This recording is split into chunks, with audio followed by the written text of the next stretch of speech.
10,05,00,000, বাদ যাওয়ার সংখ্যা হচ্ছে 58,20,000। শতাংশের নিরিখে যদি আমি জনসংখ্যার তুলনায় বাদ যাওয়ার পার্সেন্টেজ ধরি তাহলে 5.79%। সব থেকে কম ভোটার বাংলায় বাদ গেছে।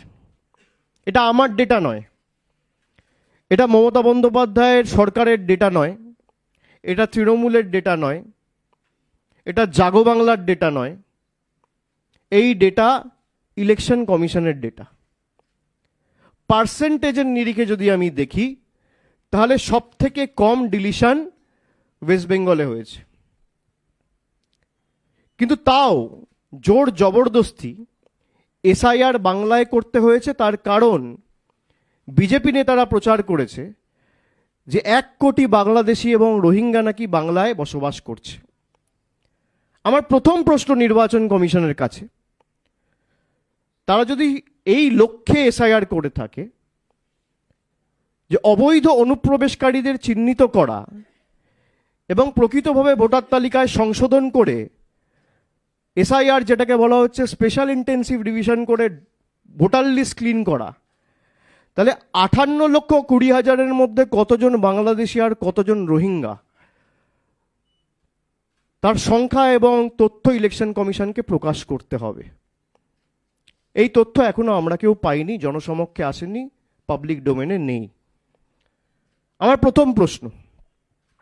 আমার দ্বিতীয় প্রশ্ন, যে আপনারা যে উদ্দেশ্য নিয়ে বা যে লক্ষ্য নিয়ে এসআইআর করেছেন, অবৈধ অনুপ্রবেশকারীদের চিহ্নিত করে তাদেরকে ফেরত পাঠানো, তাহলে যেখান থেকে রোহিঙ্গারা প্রবেশ করে ভারতবর্ষের যে সমস্ত রাজ্য ইন্টারন্যাশনাল বর্ডার শেয়ার করে মায়ানমারের সাথে, সেই রাজ্যগুলোতে একটাতেও, সে অরুণাচল প্রদেশ হোক, নাগাল্যান্ড হোক, মণিপুর হোক, মিজোরাম হোক, একটাতেও এসআইআর হলো না কেন? আমার দ্বিতীয় প্রশ্ন, যদি বাংলাদেশি বাংলায় থেকে থাকে, বাংলা যেমন বাংলাদেশের সাথে বর্ডার শেয়ার করছে, ত্রিপুরাও বর্ডার শেয়ার করছে, মেঘালয়ও বর্ডার শেয়ার করছে, মিজোরামও বর্ডার শেয়ার করছে, তাহলে এই রাজ্যগুলোতে এসআইআর হলো না কেন?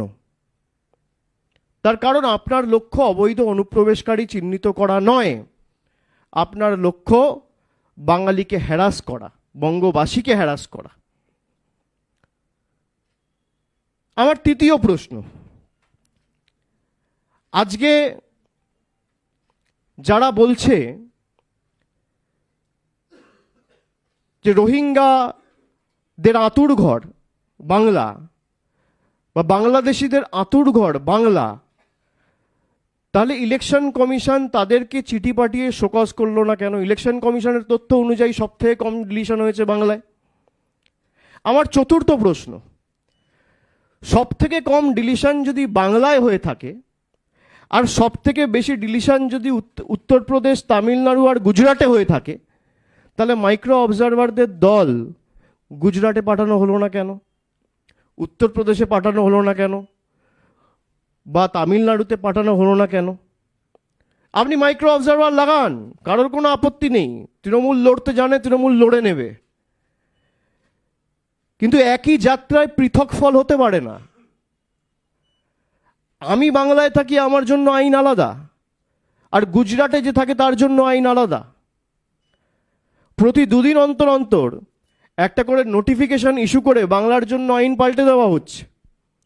একই নোটিফিকেশন আপনি কেন উত্তরপ্রদেশে লাগু করছেন না? একই নোটিফিকেশন আপনি কেন গুজরাটে লাগু করছেন না? ওখানে তো সব থেকে ভোটার বাদ গেছে, বেশি ভোটার বাদ গেছে। তা যদি গুজরাট থেকে প্রায় 73 লক্ষ ভোটার বাদ যায়, আর গুজরাটের জনসংখ্যা বাংলার থেকে কম, তাহলে গুজরাটে মাইক্রো অবজারভার যাবে না কেন? উত্তরপ্রদেশে আমি সংবাদ মাধ্যমে যেটুকু পড়েছি বা সংবাদ পত্রিকায় যেটুকু পড়ে দেখেছি, প্রায় 4 কোটি লোকের নাম বাদ দেওয়া হচ্ছে। উত্তরপ্রদেশের জনসংখ্যা 15 কোটি, তার মধ্যে 4 কোটি মানে 12-14% কাছাকাছি। তাহলে সেখানে মাইক্রো অবজারভার যাবে না কেন? সেখানে স্পেশাল অবজারভারদের নিয়োগ করে পাঠানো হবে না কেন? সিলেক্টিভলি বাংলার জন্য কেন হবে? আমার পরের প্রশ্ন ইলেকশন কমিশনের কাছে, যখন এসআইআর ঘোষণা হলো তখন বলে দেওয়া হলো যে বাংলায় 55%, 45% না 50% ম্যাপিং পাওয়া যাচ্ছে, আর বাকি ম্যাপিং পাওয়া যাচ্ছে না। তাদের তথ্য অনুযায়ী দেখা যাচ্ছে প্রায় 89% ম্যাপ ডেটা রয়েছে। তাহলে ইলেকশন কমিশন কেন 10 কোটি বাংলার মানুষের কাছে কান ধরে ক্ষমা চাইবে না? এটা তো আপনার ডেটা, আমার ডেটা নয়। ড্রাফট লিস্ট অনুযায়ী দেখা যাচ্ছে যে প্রায় 89.65% ম্যাপিং হয়েছে, আর আপনারা এই মানুষের মধ্যে আতঙ্কের পরিবেশ তৈরি করেছিলেন যে 45% ম্যাপিং হয়েছে, বাকি পাওয়া যাচ্ছে না। তাহলে কেন ক্ষমা চাইবে না?